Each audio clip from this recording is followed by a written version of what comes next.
to the phones we go as we have more fun than a human being should be allowed to have. Mike in Redondo Beach, California. Hi, great to have you here. Hello. Thanks, Rush, and thank you for keeping me sane during this election. This supposed unidentified Republican operative, if I even believe he exists, and that's a whole other call, I realize, but this operative is saying Romney can't win so long as Republicans refuse to subvert U.S. immigration laws by supporting amnesty like Obama's done.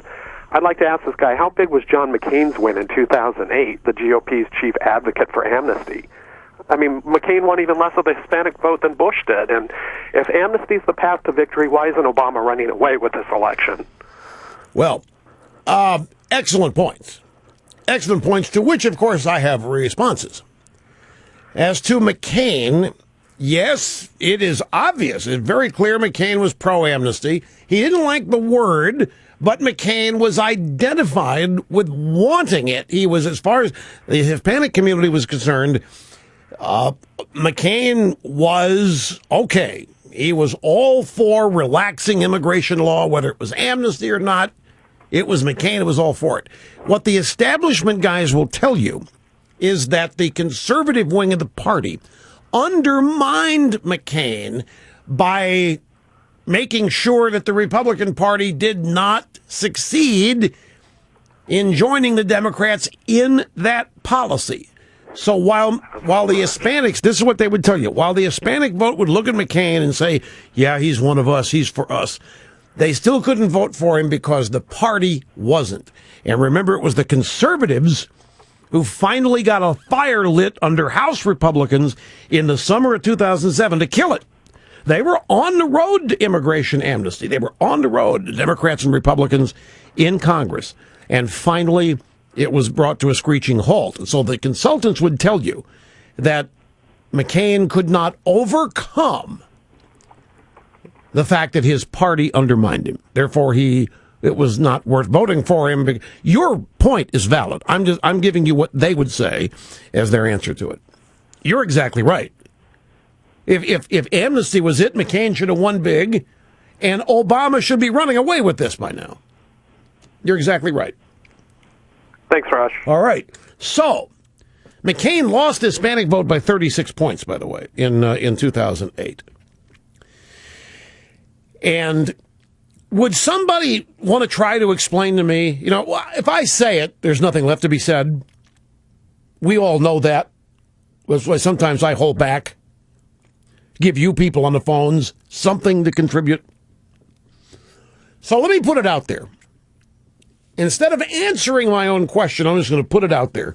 And over the course of the next day or two, somebody wants to, while you call in, try to answer it, I'd be more than welcome, appreciative to hear it.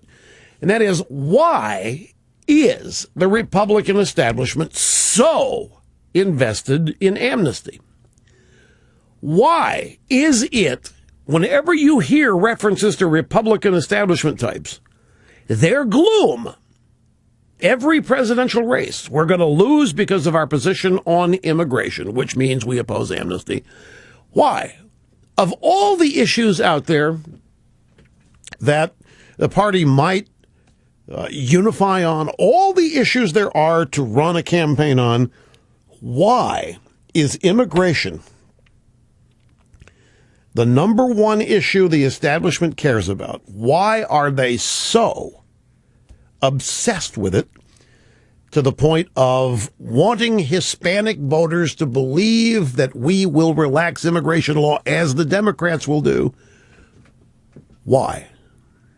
Why that over the economy? Why that over anything else? What is it about immigration that seems to be the most important and one and only issue the Republican establishment thinks explains our loss or our defeats? While you think about it, here's Paul in Myrtle Beach, South Carolina. Great to have you on the program. Hello. Thanks, Rush.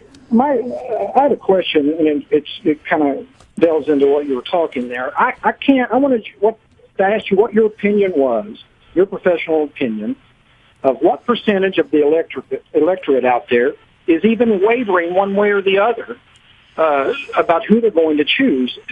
and it's my opinion that whether we go into this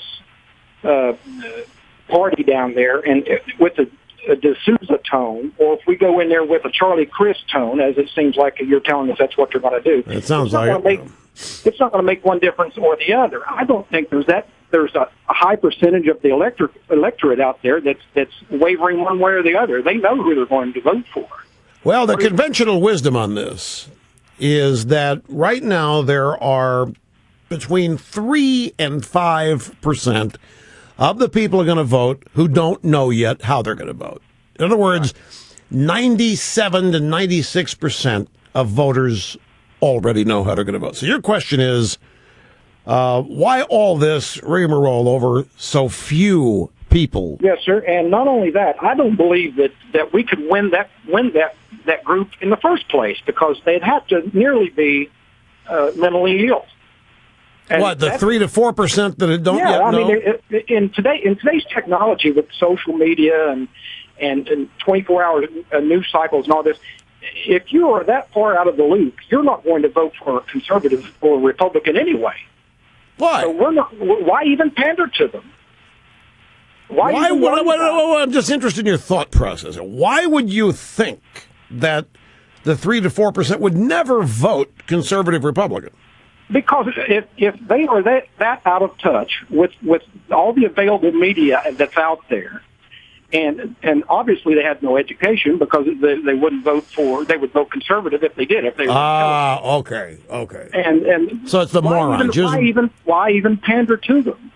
And I also think I have an answer for your last question, and I think that question is fear. They do not want to be labeled, these establishment types in D.C. that hang around D.C., and in the Beltway crowd, they do not wish to be labeled as a racist. It's just fear of being called racist, and that's the reason that they put immigration higher than anything else. They're so scared to be called racist.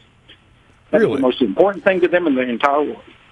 So it's no more complicated than that. They want amnesty, and they want immigration to be liberalized, simply so that people won't think of them as bigots. That's the only reason. They have no core. All right. We'll throw that one in the hopper. And the 3 to 5% haven't made up their minds yet. That's it. That's the max. Okay, so why even campaign then?